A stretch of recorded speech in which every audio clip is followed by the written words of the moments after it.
Hi viewers, welcome to my channel Avani's world. Shri పరాభవ నామ సంవత్సరం ఉత్తరాయణం గ్రీష్మ ఋతువు నిజజ్యేష్ఠ మాసం శుక్లపక్షం అష్టమి సోమవారం. ఈరోజు ఉత్తర నక్షత్రం. ఉత్తర నక్షత్రాధిపతి ఆర్యుడు. ఆర్యుడు అనేది కూడా ఒక సూర్య రూపం. చాలా కరుణామయుడు, యుద్ధంలో విజయానికి సంకేతం. సో ఎవరైతే విజయం కోసం ఆరాధిస్తున్నారో పూర్వంలో యుద్ధ ప్రారంభంలో ఆర్యుడిని పూజించేవారు. ఇక ఈరోజు జపించవలసిన మంత్రం ఓం సూర్యాయ నమః, ఓం సూర్యాయ నమః, ఓం సూర్యాయ నమః. అందరూ కూడా ఈరోజంతా ఈ నామాన్ని జపించడం వలన విజయము యశస్సు ప్రాప్తిస్తాయి. ఇక ఈరోజు మన సంప్రదాయంలో భాగంగా దాన ధర్మాలు చేయాలా అని చెప్పేసి అడుగుతున్నారు. అలా అని రూలేమీ లేదు. కానీ పూర్వం నుంచి కూడా మన రాజులు కానీ ఎవరైనా కూడా వారు సంపాదించిన దాంట్లో 1% కొంత భాగం, ఒక భాగాన్ని దేవాలయాల అభివృద్ధి కోసం, మంచి పనుల కోసం వారు వెచ్చించేవారు. అందుకే పురాతన కాలంలో దేవాలయాల్లో డబ్బులు ఎక్కువగా ఉండడానికి, బంగారం ఎక్కువగా ఉండడానికి కారణం అదే. వారు సంపాదించిన ధనంలో కొంత భాగాన్ని మంచి కార్యాలకు, దాన ధర్మాలకు, దేవాలయాల అభివృద్ధి కోసం వినియోగించారు. మనం కూడా అదేవిధంగా ఈ రోజుల్లో ఆలయానికి వెళ్ళినప్పుడు దేవాలయాల బయట భిక్షకులను గమనిస్తాము. వారికి ఏదో కొంత డబ్బు సహాయం చేసి, డబ్బు ఇచ్చి వస్తూ ఉంటాము.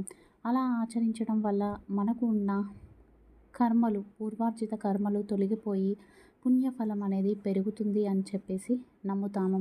అదేవిధంగా దాన ధర్మాలను ఆచరించడం వలన చెడు కర్మలు దూరమై మంచి కర్మలు ప్రాప్తిస్తాయి. మన సనాతన ధర్మంలో ఏ కార్యక్రమాన్ని మనం ఆచరించినా కూడా అన్నదానం చేయడం కానీ, లేదంటే నీరును దానం చేయడం కానీ, లేదంటే ఏదైనా వస్తువులను మనం దానం చేయడం చేస్తూ ఉంటాము. చివరికి ఏదైనా పితృకార్యాలను ఆచరించినా కూడా చనిపోయిన వారి అంటే కాలం చేసిన వారి జ్ఞాపకార్థం వారి పేరుపైన దాన ధర్మాలు ఆచరించడం మన సంప్రదాయం. ఇక ఈరోజు మన వస్తులో భాగంగా ఎవరి ఇంట్లో అయినా బయటంతా యాక్టివ్గా ఉండి ఇంట్లోకి రాగానే బద్ధకంగా ఉంటుంది. అలాగే ఇంట్లో ఎప్పుడు కూడా నిద్ర ఆవహిస్తున్నట్లుగా అనిపించడం, డల్నెస్ ఇలాంటివి ఉన్నాయి అంటే ఆ ఇంట్లో వ్యతిరేక దిశలో గాలి వెలుతురు ఉన్నాయి అని చెప్పేసి అర్థం. విండోస్ ఉండాల్సిన ప్లేసెస్లో లేవు. పూర్వంలో నడుము నుంచి హైట్ వరకు కూడా నడుము కన్నా ఎత్తులో విండోస్ని ఏర్పాటు చేస్తూ ఉండేవారు. ఈ రోజుల్లో కనీసం మోకాళ్ళ పైనుండైనా విండోస్ ఉండాలి అని చెప్పేసి అంటారు. ఏ ఇంట్లో అయితే మోకాళ్ళ కింద నుంచి విండోస్ ఉంటాయో ఆ ఇంట్లో డబ్బు అనేది నిలబడదు. అలాగే ఎప్పుడూ కూడా ఇన్సెక్యూరిటీ అనేది ఉంటూ ఉంటుంది. దయచేసి దానిని సరిచేసుకోండి. ఇక రేపు ఉదయం ఆచరించవలసిన పూజ. రేపు నవమి మంగళవారం. రేపు ఎవరైతే గణపతి దేవుని ముందు 2 నెయ్యి దీపాలను వెలిగించి గణపతి రుణ విమోచన స్తోత్రాన్ని పారాయణ చేస్తారో వారికి ఏదైనా డబ్బు పరంగా సమస్యలు ఉన్నట్లయితే ఆ సమస్యలు తొలగిపోతాయి. ఇక ఈరోజు సాయంత్రం ఆచరించవలసిన పూజ.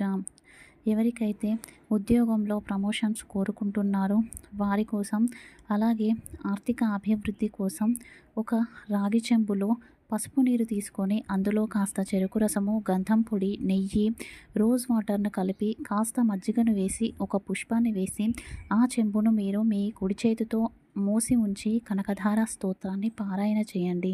తదుపరి ఆ నీటిని తీసుకెళ్ళి తులసి కోటలో కానీ మరేదైనా చెట్టులో కానీ వేయండి. ఇలా ఆచరించడం వలన ఆర్థికంగా అభివృద్ధి అవుతారు. అలాగే ఉద్యోగంలో ప్రమోషన్స్ కూడా వస్తాయి. ఇది ఈరోజు video. Thank you for watching.